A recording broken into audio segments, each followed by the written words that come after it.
สบายดีเพื่อน Facebook หมู่เพื่อนหมดทุกคนเนาะพบกับบ่าวเสียงมื้อนี้บ่าวเสียงจะมาแบ่งปันความรู้เล็กๆน้อยๆเกี่ยวกับ Facebook นี่เนาะเกี่ยวกับการสร้างรายได้อยู่ประเทศลาวที่ว่าตอนนี้กำลังเป็นกระแสมาแฮงเนาะตอนนี้เนาะเกี่ยวกับการสร้างรายได้ Facebook นี่เนาะ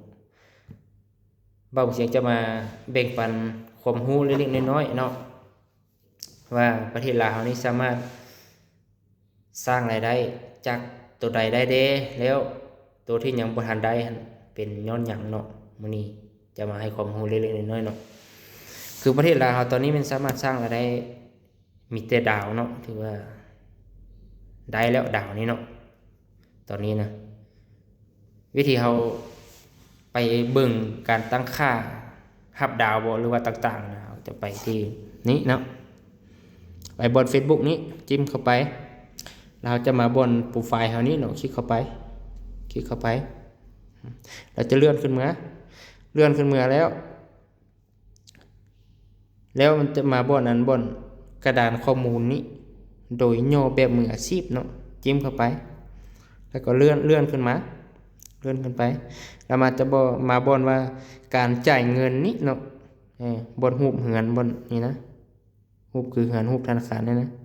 จิ้มเข้าไปแล้วจะมาบนฟันเฟืองด้านถึงนี้บนตั้งค่านี้จิ้มเข้าไปเนาะจิ้มเข้าไปนี่คือของบ่าวเสียงนี่ได้แม่นรับได้แล้วเนาะดาวนี่นะบ่าวเสียงตั้งค่ารับดาวเป็นบัญชีลาวนี่ตัวนี้เรียกบัญชีลาวการค้าที่อยู่ประเทศลาวเนาะประเภทธุรกิจบ่หรือว่าบุคคลบ่เบอร์โทรบ่ต่างๆไปเนาะของบ่าวเสียงมันตั้งค่ารับดาวได้แล้วเพราะว่าตัวดาวนี่มีส่งมาให้ตั้งค่าเราก็ตั้งค่าไปเนาะส่วนว่าอันเห็นหลายคนว่าการสร้างรายได้จากเนื้อหามันยังบ่ทันได้เทื่อเนาะประเทศลาวนี้เพราะว่า Facebook มันจะจับว่าประเทศเฮานี้บ่มีสิทธิ์ที่ว่าจะสร้างรายได้จากเนื้อหาได้เนาะเพราะว่าบางคนได้มา 2-3 มื้อถือว่าปิดกั้นไปพี่น้องเอ้ยมันบ่สามารถเพราะว่า AI มันจับได้แล้วมันก็จะให้ยกเลิกบางรายการเนาะตัวอย่างว่า Facebook มี5เครื่องมือ6เครื่องมือนี่มันจะแจ้งเตือนมาว่าบางรายการคุณบ่สามารถสร้างรายได้จากได้เนาะก็คือว่าบางรายการซื่อๆบ่แม่นว่าหมดเนาะอยากจะเป็นดาวหั่นจะมันได้อยู่เนาะนี่คือของอันบ่าวเสียงนี่กดเข้าไปตัวนี้เนาะ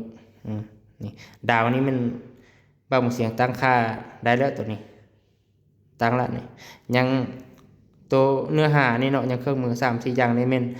ตัวนี้แม่นมันตัวนี้นี่นะจากรายได้จากเนื้อหาตัวนี้นี่นะเพราะว่าต้องมีผู้ติดตามนั่นนะ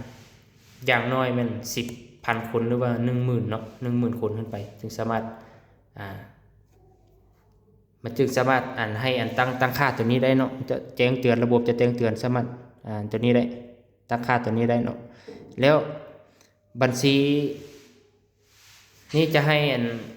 เป็นบัญชีไทยตัวนี้เนาะถึงสามารถรับเงินได้เนาะเพราะว่าประเทศลาวนี่บ่มีสิทธิ์ที่ว่าสามารถสร้างรายได้จากตัวนี้ได้เนาะนะฮะหรือว่าเฮามีพี่บ่มีน้องเนาะหรือว่ามีเอื้อยมีอ้ายนะอยู่ฝั่งไทยฮะให้เขาเจ้าเป็นผู้ดูแลบ่ผู้ข้อมูลนั้นให้เป็นบัญชีไทยที่อยู่ไทยทุกอย่างเป็นของไทยหมดจึงมันสามารถสร้างรายได้ได้เนาะหรือว่าเฮาสร้างโปรไฟล์มีแล้วเนาะโปรไฟล์ก็คือ Facebook ส่วนตัวเฮาเนาะถ้าว่าแฟนเพจมันคือเฮาไปสร้างเพจใหม่ฮะเนาะแต่ว่าข้อมูลนี่มันก็จะ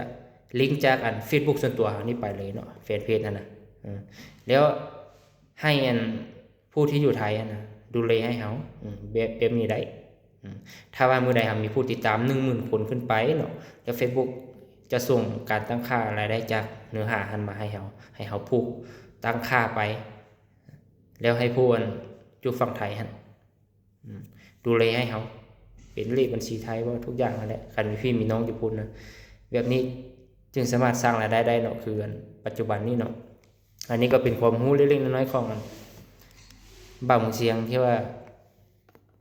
เป็นประสบการณ์เล็กๆน้อยๆว่าซะเนาะแต่ว่าบ่าวเสียงมั่นใจว่าในต้นหน้านี่นะประเทศลาวนี่นะต้องสามารถ สร้างรายได้จาก Facebook นี้ทุกอย่างเลยเนาะแต่ว่าก็บ่ฮือท้อเนาะบางคนนี่ก็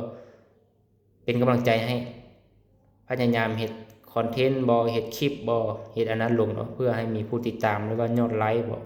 ยอดวิวหั่นน่ะหลายขึ้นหั่นน่ะถ้าว่ามื้อใดประเทศเราสามารถสร้างรายได้ทุกเครื่องมือที่ว่า Facebook ส่งมาให้เฮานะบัดนั้นเฮาจึงผูกเป็นลาวหมดผู้ติดตามเฮาได้ผู้ติดตามไปหลายแล้วเฮาถือว่าเป็นผู้ชนะได้ตอนนั้นเนาะจังใดก็ตามพี่น้องเฮาสู้ๆไปนำเดียวเนาะคือของบางเสียนี่ก็ยังบ่ทันฮอดหลักหมื่นเท่าใดมีแต่ผู้ติดตาม 4-5,000 คนนี่แหละเนาะยังบ่ทันฮอดหลักหมื่นเทื่อตอนนี้เป็นโปรไฟล์ซื่อๆเนาะยังบ่แม่นเป็นเพจเนาะจังใดก็สู้ๆไปนำเดียวตัวนี้เนาะมันก็บ่มีแต่เฮาผู้เดียวมันมียังหลายคนอยู่ในลาวเฮานั้นที่ว่าบ่สามารถสร้างรายได้จากเนื้อหานี้ได้นะเพราะว่าบางคนมันส่งการสร้างรายได้จากเนื้อหามาให้เฮาตั้งค่าได้เนาะมา 2-3 มื้อบ่อันนั้นมันเพิ่นโดนปิดไปเพราะว่ามันจะกวดเพราะว่าประเทศเฮาบ่มีสิทธิ์ที่ว่าสร้าง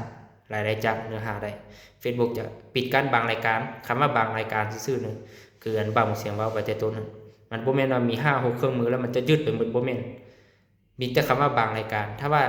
ผู้ใดมีผู้ติดตามหลายบ่เวลามันส่งการตั้งค่าของดาวมาก็ให้ตั้งค่าไว้ก่อนตั้งค่าเป็นบัญชีลาวที่อยู่ลาวเบอร์โทรลาวอีเมลไว้ก็ว่ากันไปธุรกิจก็ว่ากันไปให้เป็นลาวหมดก่อนก็ได้รับดาวสามารถรับดาวได้เนาะถ้าว่ามีคนส่งข้อควรให้เฮานะสามารถรับได้แต่ว่า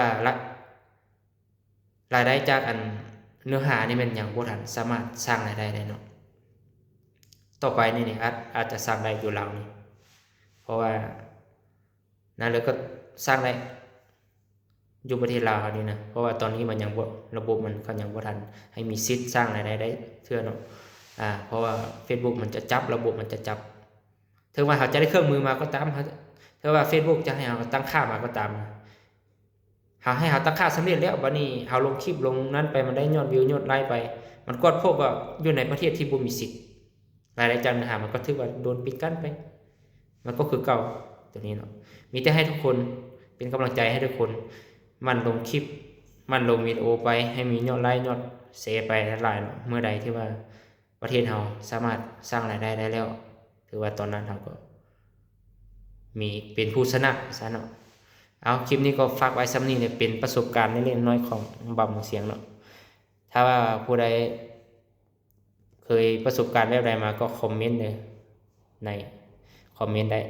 เพื่อเป็นประสบการณ์ให้เดียวนะขอบใจ